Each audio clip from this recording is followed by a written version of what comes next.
2025 SLST 11-12 chemistry final প্যানেলের সম্ভাব্য cut of কত হবে, ওয়েটিং লিস্টের সম্ভাব্য কাট অফ কত হবে সেটাই আমি তোমাদের সামনে ক্যাটাগরি ভিত্তিক ডিটেলসে শেয়ার করছি। বিভিন্ন তথ্যের উপর বিচার বিশ্লেষণ করে আমার মতে যে সম্ভাব্য কাট অফ হয়েছে সেটাই আমি তোমাদের সামনে এখন তুলে ধরবো। 100-র মধ্যে এডুকেশন কোয়ালিফিকেশান, ওএমআর আছে, টিচিং এক্সপিরিয়েন্স আছে, ইন্টারভিউ আছে, ডেমো, টোটাল 100-র মধ্যে টোটাল কত মার্কস পেলে ফাইনাল প্যানেলে নাম থাকবে আর ওয়েটিং লিস্টে নাম থাকবে। ফাইনাল প্যানেলে যাদের নাম থাকবে তারা সবাই প্যানেল চাকরি কনফার্ম, আর ওয়েটিং লিস্টে যাদের নাম থাকবে সবার চাকরি হবে না, তবে এবার বেশিরভাগ কিন্তু ওয়েটিং লিস্ট থেকে চাকরি হবে অন্তত 2025 SLSTতে, সেটা 19 হোক আর 11-12 হোক। অন্যবার যেরকম হয়েছে তার থেকেও বেশি, এবারের ব্যাপারটা একদম আলাদা। ঠিক আছে, তো চলো দেখে নেওয়া যাক সম্ভাব্য কাট অফটা কত হতে পারে ফাইনাল প্যানেলের। প্রত্যেকটা ক্যাটাগরি ভিত্তিক আমি শেয়ার করছি, তোমাদের মতামত অবশ্যই তোমরা ক্যাটাগরি ভিত্তিক আমি যা শেয়ার করছি সেটা শেষে তোমরা অবশ্যই কমেন্ট করে জানাবে তোমাদের মতামত। তবে আমার মতে যেটা আমি তোমাদের শেয়ার করছি, ফাইনাল প্যানেলের সম্ভাব্য cut off 87 URA male female আর 85 ফিমেল। এটা সম্ভাব্য ইউআরের মেল ফিমেল 87 ফাইনাল প্যানেলের, আর 85 হচ্ছে female.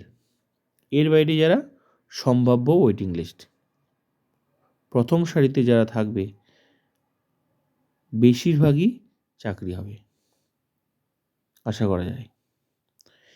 OBC B 80 male female 79 female সম্ভাব্য ফাইনাল প্যানেলের কাট অফ। এর বাইরে যারা থাকবে সম্ভাব্য ওয়েটিং লিস্ট, সেখানেও প্রচুর চাকরি হবে প্রথম সারিতে যারা থাকবে।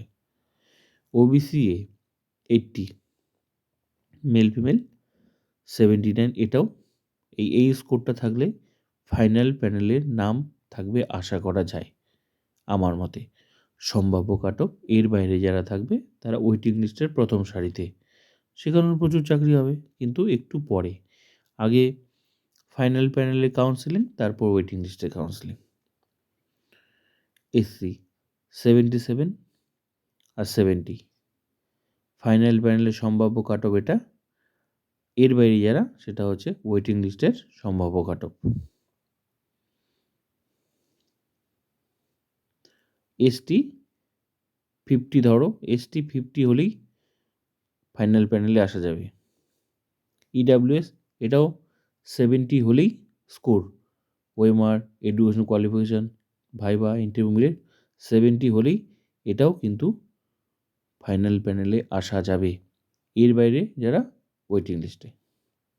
তো মিনিমাম টোটাল আমি প্রত্যেকটা ক্যাটাগরি শেয়ার করলাম, টোটাল স্কোরটা শেয়ার করলাম, এটা হলে ফাইনাল প্যানেলে আসা যাবে সম্ভাব্য কাট অফ আমি শেয়ার করলাম। এবার তোমরা কমেন্ট করে তোমাদের মতামত তোমরা দিতে পারো।